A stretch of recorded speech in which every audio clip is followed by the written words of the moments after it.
So my talk is entitled "The Cure for Death by Small Talk." Now, I don't know about you. I'm terrible at parties. I'm not very good at meeting with strangers because often conversation is really not conversation. It's just chit-chat about small little things. It makes me very nervous. I'm better in front of a crowd than I am with just a small group of people. In person, I'm really quite shy, like a lot of performers, musicians, a lot of folks. So, small talk, very trying for me, makes me very nervous. And so I remember I was at a party with my wife's friends. It was a professional gathering, and there was the man I call the man who'd read too many books. And the way that his conversational style worked was to say, well, have you read this book? And he'd name a book, and I hadn't read it or even heard of it. And, I'm a writer and an English teacher. I've been an English teacher, and I've done a lot of things. I hadn't heard of the book. So his response to that was to ask me, well, have you read this book? He'd ask me another book. I said, no. Conversation isn't going anywhere. He asked me the next book, and the next book, and the next book. And, that really, after a while, I felt kind of stupid. And that was a very awkward situation, and I realized he wasn't a bad guy. He just didn't really know how to connect with somebody. Because you can't just ask them these very closed questions or just want to meet with them on their terms. So I realized after we left, and my wife understands that I'm not very good at this kind of situation. I realized that I couldn't cope with this kind of situation. And she said, this is why people drink at parties, right? And I'm a lifelong non-drinker, so I didn't know that's why people did it. They do it to cope with anxiety and not having anything to talk about. That's why they can say, you're the best friend I've ever had. So it's very tough for people who don't drink, and then, I'd be at some parties, and then I'd realize I'm not having a good time, and then what sets in is the total terror of what I call the long walk to the coats. Because I'm realizing I'm having a bad time, and I'd really rather just go, and I'm thinking now, I feel bad now, but how much more embarrassing and mortified will I be to walk all the way across the room to get my coat, slip on my shoes, and hope to leave before anybody says, hey, come here and have a terrible conversation with me. So I realized, one of the keys was, I needed to overcome this difficulty in a non-toxic way. Non-destructive way to overcome loneliness, isolation, anxiety, and it turned out it was a completely addictive way, in a good way. But before I will tell you about that, I'll say a common problem that happens, which is this question. People try to have a conversation based around, so what do you do for a living? Now this sounds like it'd be fine, but I think I asked this because it's a common question. I asked this of one lady once, and she got very offended by this, and I didn't know why. It's one of the most common questions there is. And, as she laid it out for me, I finally got it. It's like, well, some people just mean, let's talk about what you do because then we can talk about that.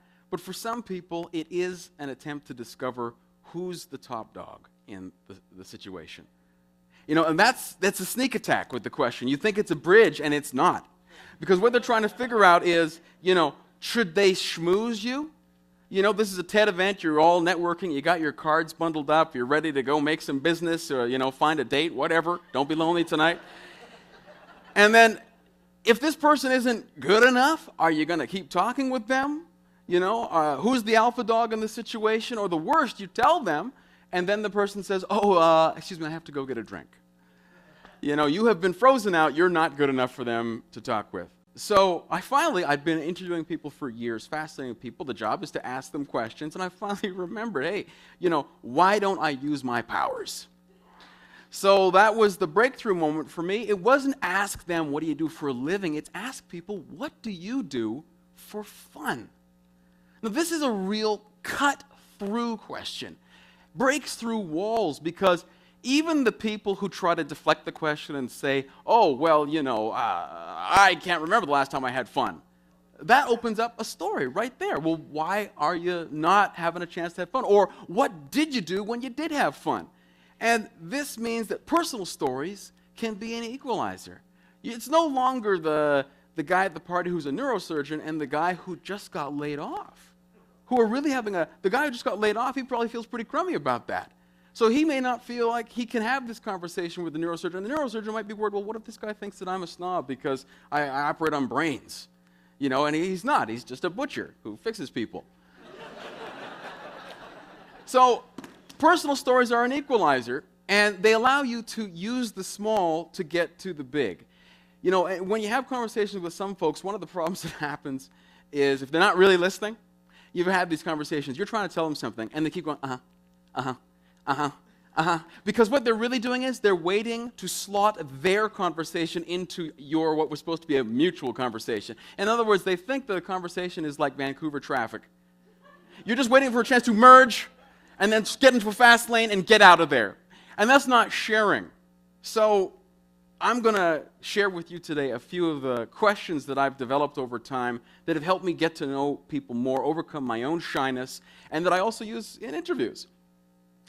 So interviewing really is one of life's great joys, seriously, because you get a chance to listen to people's stories. You're not just finding facts, you're finding their stories. So in everyday conversation, hearing those stories in a real conversation gives people a chance to break past their walls, leap over the walls, and join you on the commons in that green land in between you where you can actually experience some sunshine and some sharing. As I was kind of work my way through this intellectually, I decided to do the etymology as I used to teach English and I love word origins of conversation. And I just assumed that conversation was based on con, meaning together, like co and com and con, and verse about poetry, that you were sharing words. But it turned out that wasn't true. If you look at the origin of the word conversation, it turns out that it has to do with living together. That it's actually about how you are supposed to treat other people, how you conduct yourself in the world.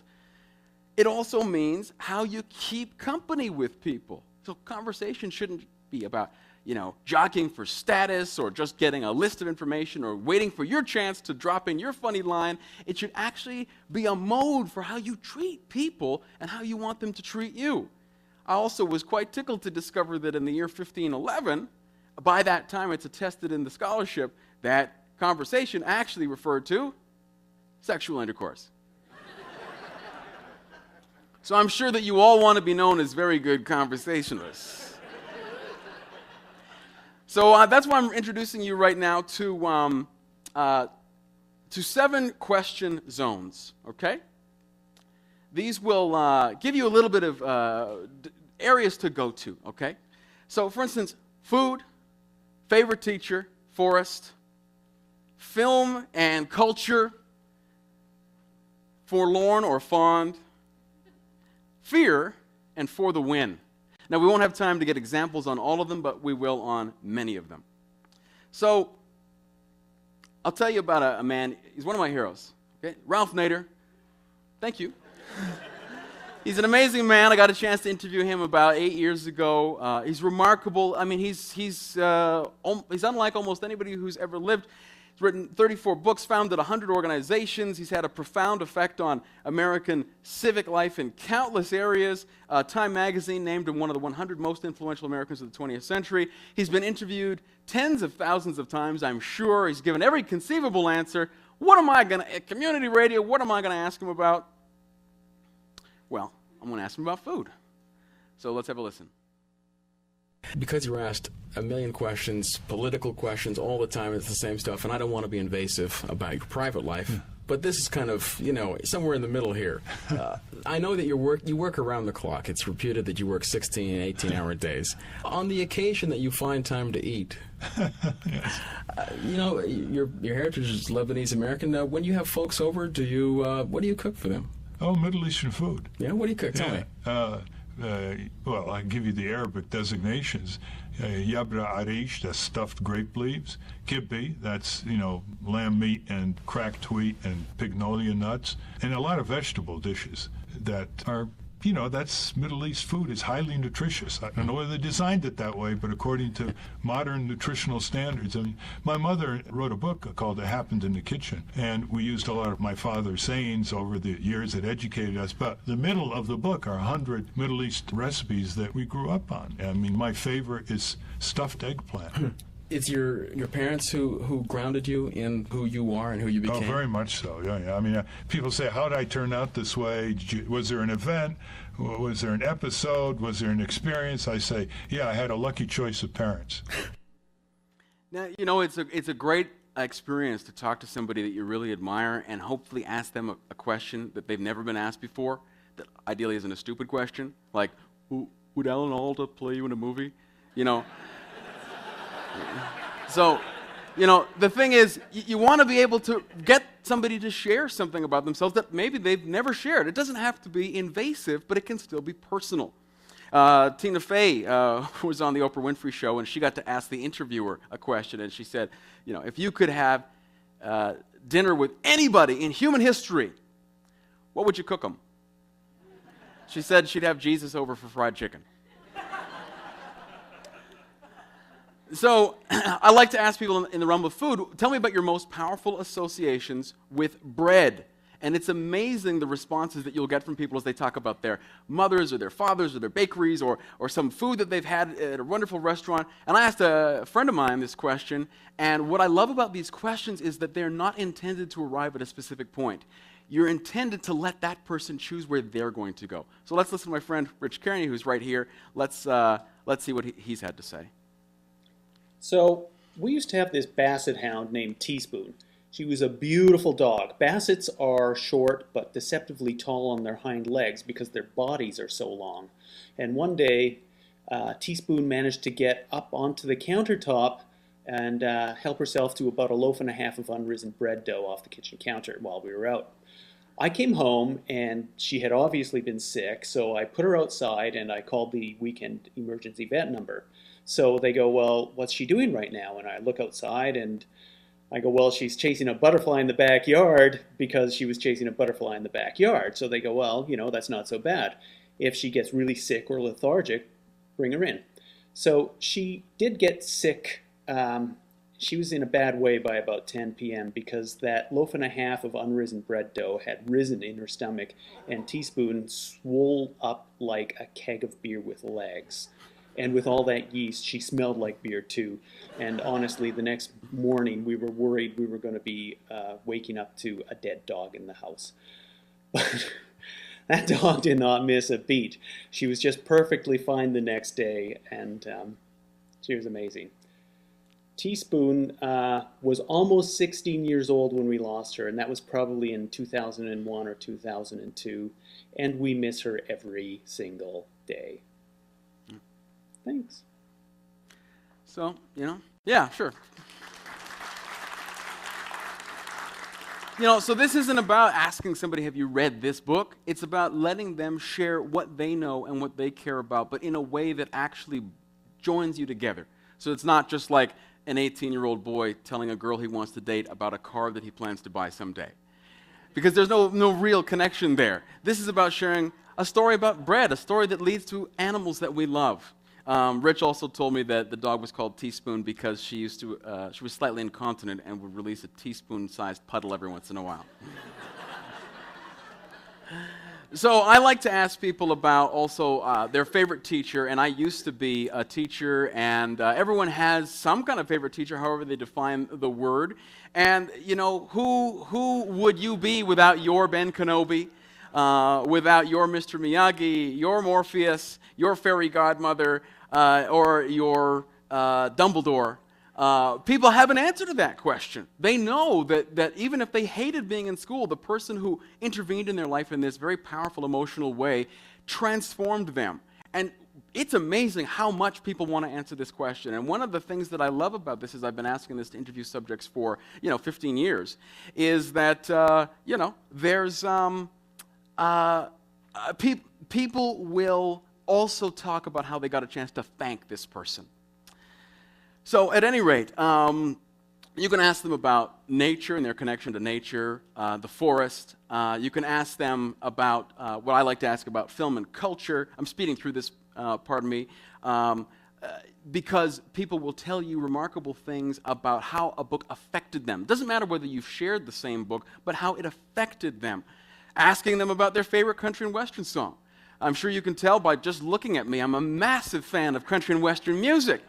And you know, I like the old joke about what do you get if you play a country and western song backwards? Well, you know, you get your wife back, your house back, and your dog back.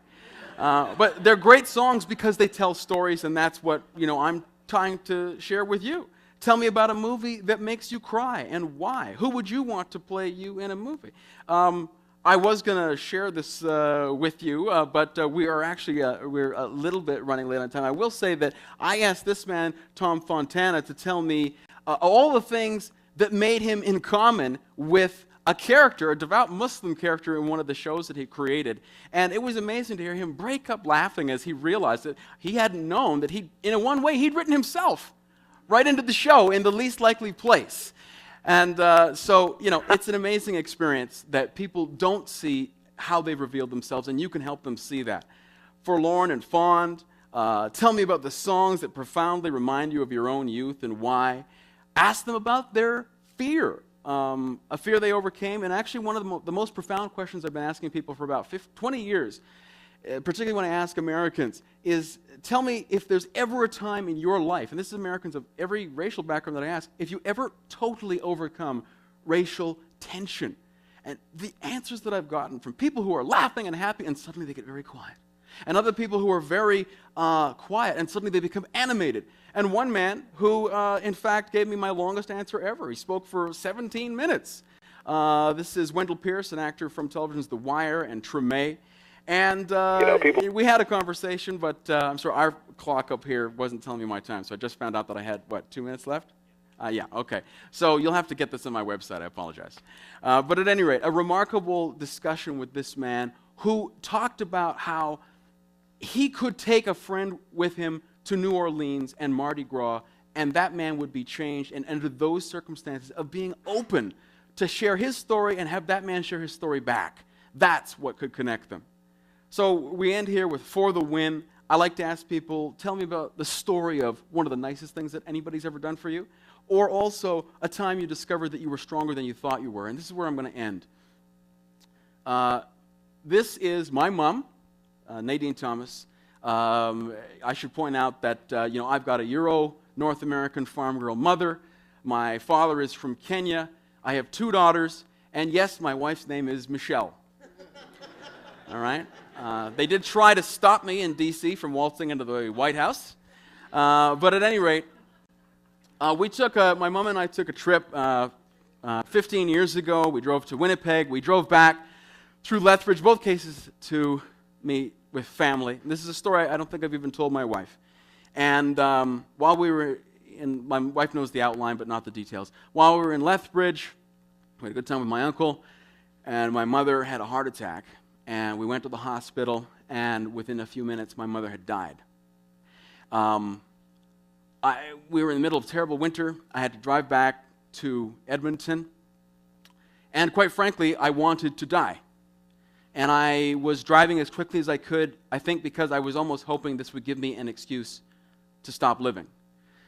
And one of the things that changed for me was, when I discovered that I was going to need to make the eulogy. I had not to find out the facts of my mom's life. I needed to collect the stories of my mother's life from all the people that cared about my mother. This gave me strength. This is how I found out that I was stronger than I ever knew that I was, from these people giving me their stories about my mom. And I will end with this, which is that my favorite story about my mother, she taught in an inner city neighborhood, tough kids, and one kid every day used to like to steal the apple on my mom's desk. And one day my mom finally asked him, "What are you doing this for?" He said, "Hey, your name's not on it." Don't ever say that to my mom. So the next day she's walking along the classroom, she's moving between the desks, and she comes up right next to this kid, throws him on the ground, rips up his shirt, takes a felt marker, writes on his belly, "Property of Mrs. Thomas." And then says, now you tell your mom and dad why I wrote that. So that story gives me strength to share it with you. Their stories about my mom gave me strength. And when you go out tonight to talk with other people, don't just ask them what they do for a living. Maybe don't even ask them that at all. But ask them to tell you the stories that will connect you truly forever. As the etymology shows us, be a conversationalist. Not just so that you can score, but so that you can truly be a better human being and love. Thanks.